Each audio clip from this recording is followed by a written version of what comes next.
Une interrogation donc que j'aimerais que chacun mène à la fois sur un angle personnel et sur un angle plus général qui est d'où l'on parle lorsque l'on parle de sa lecture de Retour à Reims. Où se trouve-t-on en tant que lecteur, lisant Retour à Reims? Où se trouve-t-on ou d'où l'on parle au sens sociologique? C'était une question que c'était presque une méthode que appliquait Pierre Bourdieu. Pierre Bourdieu énonçait, explicitait toujours d'où il parlait, au sens sociologique. C'est-à-dire quel est le positionnement du locuteur dans l'ordre social. Alors, appliquons ça à Retour à Reims.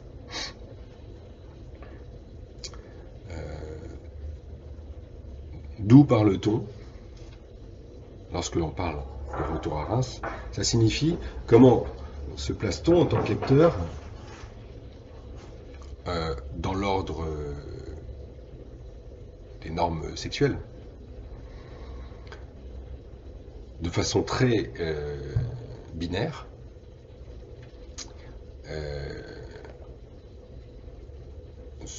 Parle-t-on de ce livre, lit-on ce livre depuis une expérience d'hétérosexuel dans une société hétérosexuelle, ou lit-on ce livre à partir d'une expérience d'homosexuel dans une société hétérosexuelle, c'est-à-dire comme appartenant au courant majoritaire et dominant, ou bien au contraire, comme appartenant à ce courant minoritaire et dominant. Et puis, parallèlement, deuxième interrogation sociologique, que l'on se retourne vers soi-même parce qu'elle est contenue dans l'ouvrage d'Eribon, de manière tout aussi binaire, en tout cas là pour vous exposer la question, est-ce que l'on lit, est-ce qu'on lit, est-ce que je lis comme lecteur, est-ce que je parcours la réflexion de Didier Eribon comme appartenant à la bourgeoisie ou au monde ouvrier, comme appartenant à une classe dominante ou au monde des dominés. Alors évidemment, c'est extrêmement binaire et nos appartenances sociales sont beaucoup plus subtiles que ces présentations binaires. On n'est pas forcément bourgeois ou prolo. On n'est pas forcément hétéro ou homo. Précisément, il s'agirait sans doute de sortir de ces catégories instituées. La sexualité n'est pas la réalisation d'un programme qui serait soit un programme hétérosexuel, soit un programme homosexuel.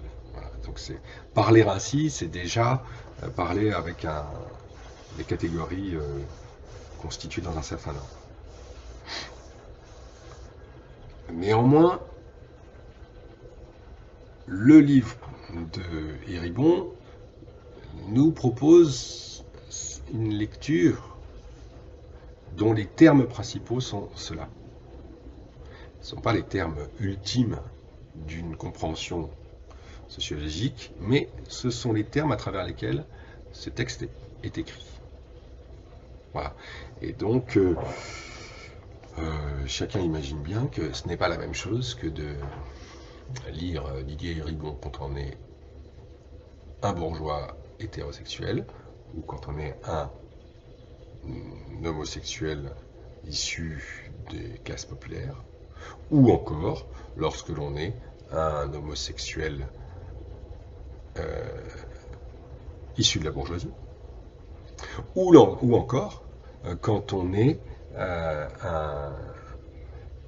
un hétérosexuel qui appartient aux classes classes populaires ou qui est issu des classes populaires.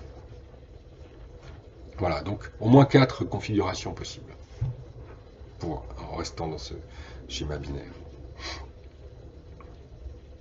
Et j'imagine que dans votre lecture, ma lecture est influencée par cela.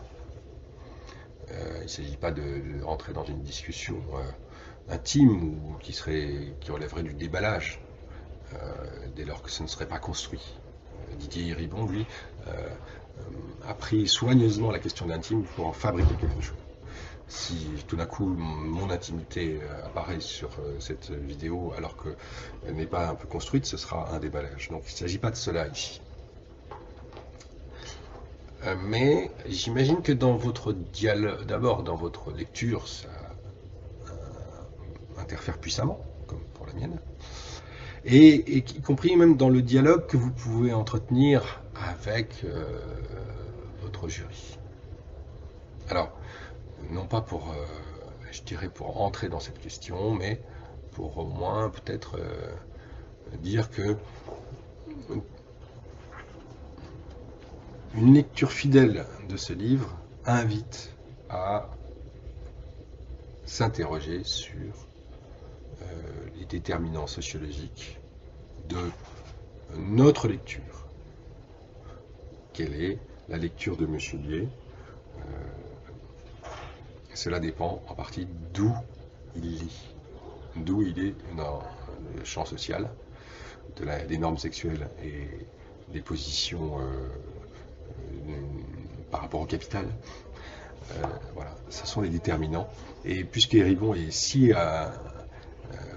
précis dans son analyse sociologique, auto-analyse sociologique, eh bien il nous faut être vigilant et à faire un peu d'auto-analyse en tant que lecteur.